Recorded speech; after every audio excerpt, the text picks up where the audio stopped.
السلام علیکم محمد عقیل صاحب. وعلیکم میرا السلام. نام محمد ظہیر احمد ہے. محمد ظہیر احمد صاحب وعلیکم میں السلام. حیدرآباد انڈیا سے تعلق رکھتا ہوں. جی بھائی میں دلی سے میں تعلق بھی رکھتا 15 ہوں. سال سعودی عرب میں ملازمت کیا تھا.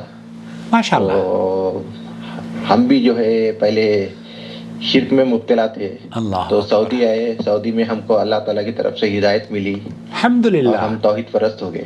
اللہم لک الحمد. یہ 2-3 مہینے پہلے پھر مجھے اتفاق ہوا سعودی جانے کا. ہاں ہاں.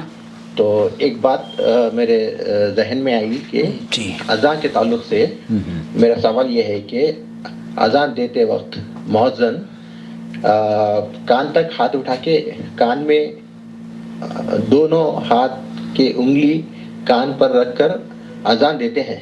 جی جی. اور حی علی الصلاۃ کے ٹائم پہ سیدھے طرف, ہاں. اور حی علی الفلاح کی طرف دائیں طرف جی جی منہ موڑتے ہیں. بالکل. تو میں سعودی میں کئی مساجد میں نماز پڑھا ہوں. تو تھوڑے مؤذن بغیر ہاتھ اٹھائے ہاتھ نیچے رکھے اذان دیتے ہیں. صحیح صحیح. تو آپ مجھے احادیث کی روشنی میں اس کا جواب دیجئے کہ ہاتھ اٹھا کے اذان دینا یا ہاتھ نیچے رکھ کے اذان دینا کون سا مستحب ہے؟ کون سا مستحب ہے؟ جزاک اللہ خیر. میرے بھائی, میرے عزیز, میرے دوست, سب سے پہلے تو ہم آپ کو مبارکباد دینا چاہتے ہیں کہ آپ جس طریقے سے سعودی عرب میں 15 سال رہ کر گئے ہیں اور یہاں سے توحید اپنے دامن میں بھر کر لے کر گئے ہیں. اللہ رب العالمین سعودی عرب کو آپ جیسے لوگوں کی نیکیاں یہ جو بٹور رہا ہے نا سعودی عرب, یہاں کے حکمران, اللہ تعالیٰ ان کے موازین حسنات میں سے درج فرمائے. میں بھی یہاں پر ایسے ہی آیا تھا, آپ جیسا تھا, اور اللہ کا شکر ہے تبلیغی جماعت میں یہاں پر بھی میں نے کام کیا. لیکن الحمدللہ توبہ, شیخ عبدالعزیز بن باز اور شیخ عبدالعزیز آل شیخ اور دیگر علماء اور مشائخ کے تقاریر سننے کے بعد اللہ کا شکر ہے اللہ تعالیٰ نے شرک و بدعات سے توبہ کی توفیق بخشی. اسی طرح جیسے آپ کو اللہ تعالیٰ نے راہ توحید پر گامزن کر دیا ہے, میں آپ کو مبارکباد پیش کرتا ہوں.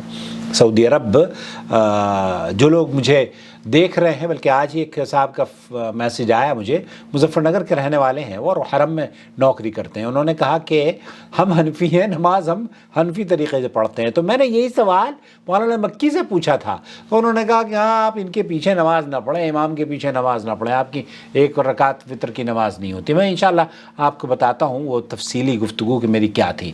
لیکن آج جو آپ جاننا چاہ رہے ہیں, یہ تو ضمناً میری بات آ گئی ہے کہ جو لوگ یہاں سعودی عرب میں مقیم ہے نا, یہاں سے ریال بھی بٹور کے لے کر جاؤ اور عقیدے کی اصلاح بھی کر کے لے کے جاؤ.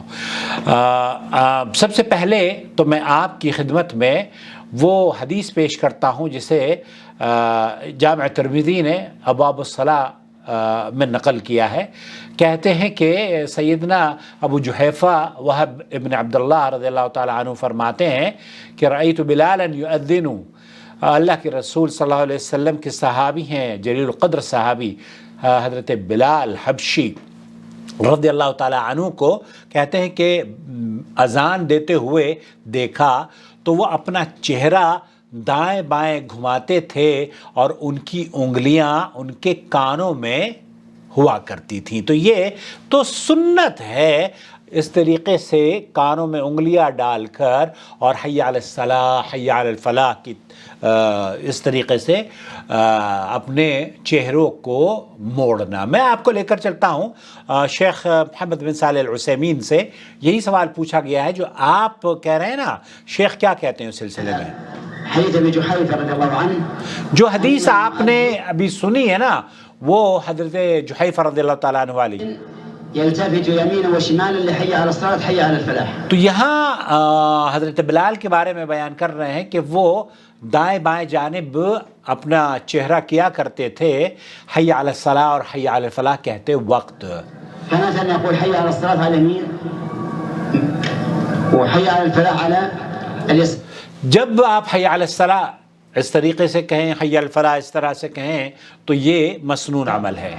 وقال بعض العلماء, اور بہت سے علماء کا موقف یہ ہے کہ آپ تقول حي على الصلاة على اليمين مرة وعلى الشمال مرة وحي على الفلاح على اليمين مرة وعلى اليسار مرة. یہاں بہت سے اہل علم کا موقف یہ ہے کہ حی علی الصلاۃ اس طرح سے کہیں، پھر حی علی الصلاۃ اس طرح سے کہیں، اور پھر حی علی الفلاح اس طرح سے کہیں، اور پھر حی علی الفلاح اس طرح سے کہیں، یا حی علی الصلاۃ، حی علی الصلاۃ یہ ہو گیا، حی علی الفلاح، حی علی الفلاح، یہ اس طریقے سے دونوں طرح سے جائز ہے۔ والأمر في هذا واسع. والامر فی هذا واسع، تو اس میں کوئی تنگی نہیں محسوس ہونی چاہیے، یہ واسع ہے، اس میں وسعت ہے۔ ولكننا في هذا الوقت وَلَكِنَّنَا فِي هَذَا الْوَقْتِ، جیسے کہ میں نے آپ سے آڈیو میں بھی ذکر کیا کہ ہم مائکروفون کے سامنے کھڑے ہو کر اذان دے رہے ہوتے ہیں۔ آپ نے مسجد میں دیکھا ہوگا حیدرآباد میں یا دلی میں، وہ چھت پر اذان نہیں دیتے بلکہ مسجد کے اندر ایک چھوٹے سے کمرے میں اذان دے رہے ہوتے ہیں، اور ان کے سامنے جیسے مائک میرے سامنے رکھا ہوا ہے یا کیمرہ، ویسے ہی مائک ان کے سامنے رکھا ہوتا ہے۔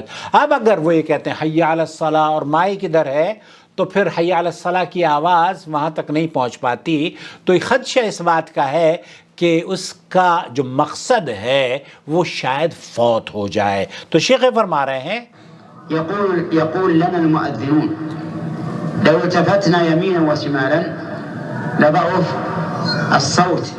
تو ہم مؤذن یہ کہتے ہیں کہ اگر ہم اس سنت پر عمل کرتے ہوئے سیدھے اور بائیں جانب اپنے چہرے کو یا اپنے منہ کو کریں تو پھر صوت آواز غائب ہو جائے گی، لأن لاقطة الصوت إذا التفتنا يمينا وشمالا لا تكون أمامنا.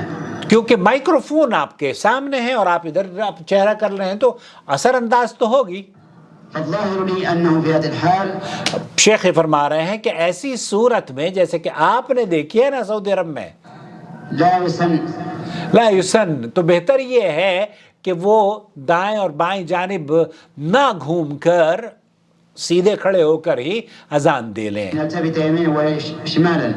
کیونکہ اس کی جو ضرورت ہے وہ اس وقت ہے جب آپ چھت پر کھڑے ہیں، جب آپ مسجد کے اندر کھڑے ہیں تو آپ کی آواز سیدھے اور الٹے ہاتھ پر آپ لوگوں کو بتانا چاہتے ہیں، لیکن جب مائکروفون یہ کام کر رہا ہے اور چھت پر مسجد کے رکھے ہوئے ہیں دونوں طرف، تو آپ کو یہ کام تو وہ مائکروفون کر رہا ہے۔ أن الالتفات إنما هو لإبلاغ الجهتين.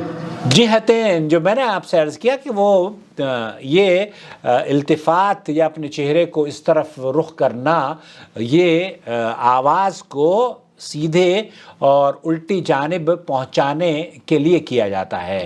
وفي الوقت الحاضر إبلاغ الجهتين حاصل وإن لم نلتفت. نعم. تو یہاں اگر آپ کا مقصد سیدھے مائکروفون کو استعمال کر کے ہو رہا ہے تو دائیں اور بائیں جانب اپنے آپ کو منہ موڑنے کی شیخ فرما رہے ہیں کہ ضرورت نہیں ہے۔ خلاصہ کلام یہ ہوا کہ انگلی اگر کوئی دے لیتا ہے کان میں، یہ مستحب ہے جیسے آپ نے فرمایا، مسنون عمل ہے، اور اگر کوئی نہیں دیتا تب بھی اس کی اذان جائز ہے۔ اذان کا مقصد یہ ہے کہ آپ وہ پیغام اذان نماز کے وقت کے داخل ہونے کا اطلاع کر دیں آواز سے، بآواز بلند۔ اللہ تعالیٰ سے دعا ہے کہ اللہ تعالیٰ ہماری نمازوں کو قبول فرمائے۔ اور آپ کو ایک بار پھر مبارکباد ان لوگوں کو جو کہ سعودی عرب میں رہ کر گئے ہیں اور یہاں تبدیل ہو گئے ہیں۔ میں چاہتا ہوں کہ آپ مجھ سے کس طریقے سے تبدیل ہوئے، یہ ایک چھوٹی سی گفتگو میں آپ کے ساتھ کروں اور اس کو پھر ہم نشر کریں انشاءاللہ تعالی۔ السلام علیکم ورحمۃ اللہ وبرکاتہ۔